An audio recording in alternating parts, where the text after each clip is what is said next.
सबसे पहले आज की तमाम बड़ी खबरें नॉनस्टॉप न्यूज में। केंद्र सरकार ने टेलीकॉम और ऑटो सेक्टर के लिए राहत पैकेज का ऐलान किया है। सरकार ने ऑटो सेक्टर में इलेक्ट्रिक व्हीकल्स और हाइड्रोजन फ्यूल व्हीकल्स का उत्पादन बढ़ाने के लिए प्रोडक्शन लिंक्ड इंसेंटिव्स देने का ऐलान किया है। इस राहत पैकेज के तहत ऑटो सेक्टर को 25,938 करोड़ रुपए मिलेंगे। इससे ऑटो सेक्टर में 7.5 लाख से ज्यादा नई नौकरियां आएंगी। अगले 5 साल में 47,500 करोड़ रुपए का नया निवेश होने की भी उम्मीद है। 5 वर्षों में लगभग 47,500 करोड़ रुपए का अतिरिक्त निवेश होगा और लगभग 7,60,000 व्यक्तियों के लिए रोजगार के अतिरिक्त अवसर मिलेंगे। टेलीकॉम सेक्टर में सरकार ने स्पेक्ट्रम चार्जेस के लिए 4 सालों का मोरेटोरियम देने का ऐलान किया। इससे वोडाफोन आइडिया को बड़ी राहत मिलेगी। ऑटोमेटिक रूट से 100% एफडीआई की मंजूरी दी गई। साथ ही साथ भविष्य की स्पेक्ट्रम नीलामी 20 की जगह 30 साल के लिए तय की गई है। गुजरात में मुख्यमंत्री भूपेंद्र पटेल के मंत्रिमंडल के जरिए बीजेपी एक नया राजनीतिक प्रयोग करने जा रही है। गुजरात का नया मंत्रिमंडल कल दोपहर 1:30 बजे राजभवन में शपथ लेगा। सूत्रों के मुताबिक भूपेंद्र पटेल की कैबिनेट में सभी चेहरे नए हो सकते हैं। गुजरात में बीजेपी ने सारे मंत्री नए का फॉर्मूला बनाया है। नई कैबिनेट में महिला मंत्रियों की संख्या बढ़ सकती है। नई कैबिनेट में क्षेत्रीय और जातीय समीकरणों पर ध्यान रखा जाएगा। गुजरात में 2022 के आखिर में विधानसभा चुनाव होने हैं। भारत में बड़े धमाके की साजिश करने के मामले में गिरफ्तार 6 आतंकियों को दिल्ली की एक कोर्ट ने 14 दिन की पुलिस रिमांड में भेज दिया है। महाराष्ट्र एटीएस ने खुलासा किया है कि आतंकी जान मोहम्मद के संबंध डी कंपनी से थे। पुराना एक रिकॉर्ड है पाकिस्तान में डी कंपनी के साथ इसके संबंध होने का, लगभग 20 साल पुराना रिकॉर्ड है। उधर आतंकी जिशान कमर की निशानदेही पर यूपी एटीएस और दिल्ली पुलिस की स्पेशल सेल ने प्रयागराज में कई जगहों पर छापेमारी की। ये एक आईएसआई कंट्रोल्ड टेरर मॉड्यूल था जिसको बस्ट किया गया है और विस्तृत जानकारी जब पूछताछ होगी और जो प्रेस के साथ शेयर करने लायक होगा वो अवश्य हम बताएंगे। वहीं आतंकी हमले की साजिश को देखते हुए पंजाब के मुख्यमंत्री कैप्टन अमरिंदर सिंह ने पूरे राज्य में हाई अलर्ट जारी कर दिया है। संयुक्त राष्ट्र मानवाधिकार परिषद के 48वें सेशन में भारत ने पाकिस्तान और इस्लामिक सहयोग संगठन OIC की नीतियों की जमकर आलोचना की। भारत ने कहा कि पाकिस्तान खुले तौर पर संयुक्त राष्ट्र के प्रतिबंधित आतंकी संगठनों का समर्थन कर रहा है। Pakistan is a country which has been globally recognized as a country openly supporting, training, financing and arming terrorists, including the UN proscribed terrorists as a matter of state policy.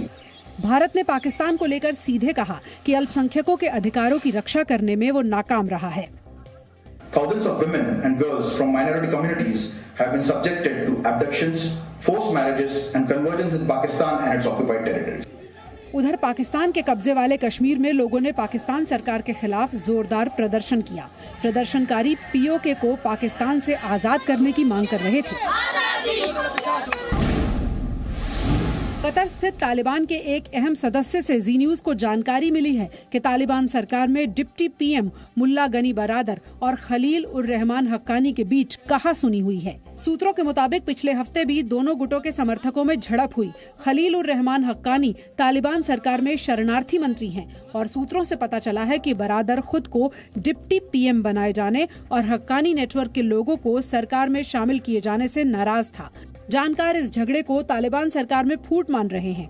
वहीं तालिबान सरकार बनने से भारत पर क्या असर होगा? क्या चीन और पाकिस्तान बॉर्डर पर और ज्यादा अग्रेसिव हो जाएंगे? इस सवाल पर CDS जनरल विपिन रावत ने जवाब दिया। We have to prepare for that. How we'll do that? What is going to happen in Afghanistan? Only time will tell. Nobody ever thought the Taliban will take over the country so fast. What is going to happen in the future? महिलाओं के खिलाफ अपराध में 2019 के मुकाबले 2020 में कमी आई है। राष्ट्रीय अपराध रिकॉर्ड ब्यूरो की नई रिपोर्ट के मुताबिक पिछले वर्ष देश में महिलाओं के खिलाफ अपराध के 3,71,503 मामले दर्ज हुए, जबकि 2019 में महिलाओं के खिलाफ दर्ज अपराधों की संख्या 4,05,326 थी। शहरों में महिलाओं के खिलाफ अपराध में 21.1% की कमी आई है। 2020 में शहरी इलाकों में महिलाओं के खिलाफ अपराध के कुल 35,331 मामले दर्ज हुए, जबकि 2019 में महिलाओं के खिलाफ अपराध के 44,783 मामले दर्ज किए गए थे। रिपोर्ट के मुताबिक पिछले साल रेप के 28,000 से ज्यादा मामले दर्ज किए गए हैं। मां दुर्गा और लक्ष्मी पर एक बयान से कांग्रेस सांसद राहुल गांधी फिर विवादों में घिर गए हैं। महिला कांग्रेस के स्थापना दिवस पर राहुल गांधी ने आरएसएस बीजेपी को झूठा हिंदू बताते हुए ये विवादित बयान दिया। जहां ये जाते हैं,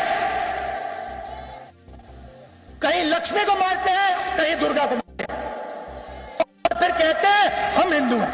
ये हिंदू धर्म का प्रयोग करते हैं, ये धर्म की दलाली करते हैं, मगर ये हिंदू नहीं है। बीजेपी ने राहुल गांधी के बयान को हिंदू देवी देवताओं का अपमान बताते हुए उनके खिलाफ एफआईआर और कड़ी कार्रवाई की मांग की है। मैं आज बहुत आहत हूं। दुर्गा जी की, लक्ष्मी जी की, सरस्वती जी की हत्या कोई नहीं कर सकता है। इस प्रकार के शब्दों का प्रयोग करने के लिए मुझे लगता है ये राहुल गांधी के खिलाफ एफआईआर भी होनी चाहिए। राहुल गांधी ने इससे पहले वैष्णो देवी यात्रा के दौरान भी जीएसटी और नोटबंदी को लेकर मां दुर्गा और मां लक्ष्मी पर टिप्पणियां की थीं। यूपी में अब्बा जान के बाद चचा जान शब्द पर सियासत गरमाई। किसान नेता राकेश टिकैत ने एआईएमआईएम अध्यक्ष असदुद्दीन ओवैसी को बीजेपी का चचा जान कहा और आरोप लगाया कि ओवैसी बीजेपी को कितनी भी गालियां क्यों न दे दे, उन पर कभी कोई केस दर्ज नहीं होता। बीजेपी का चाचा जान आ चुका है उत्तर प्रदेश में, ओवैसी नाम का आ चुका है वो यहाँ पे, वो बर्बाद करेगा इस किसानों को यहाँ से।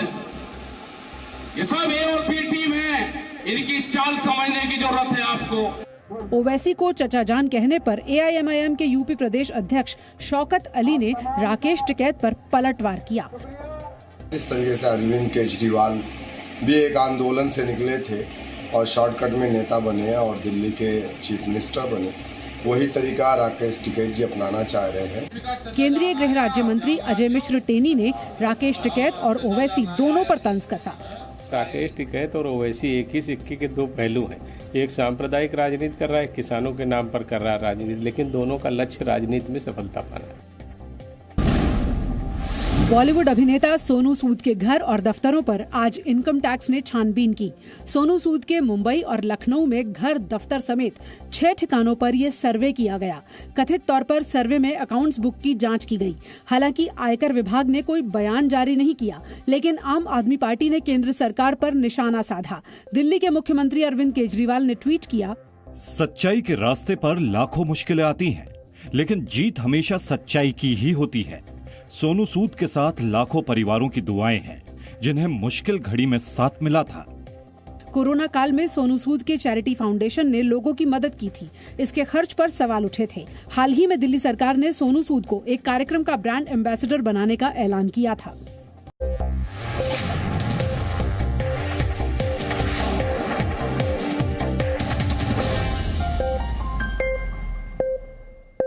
Presenting B News app, available on Google Play and App Store. Download it now.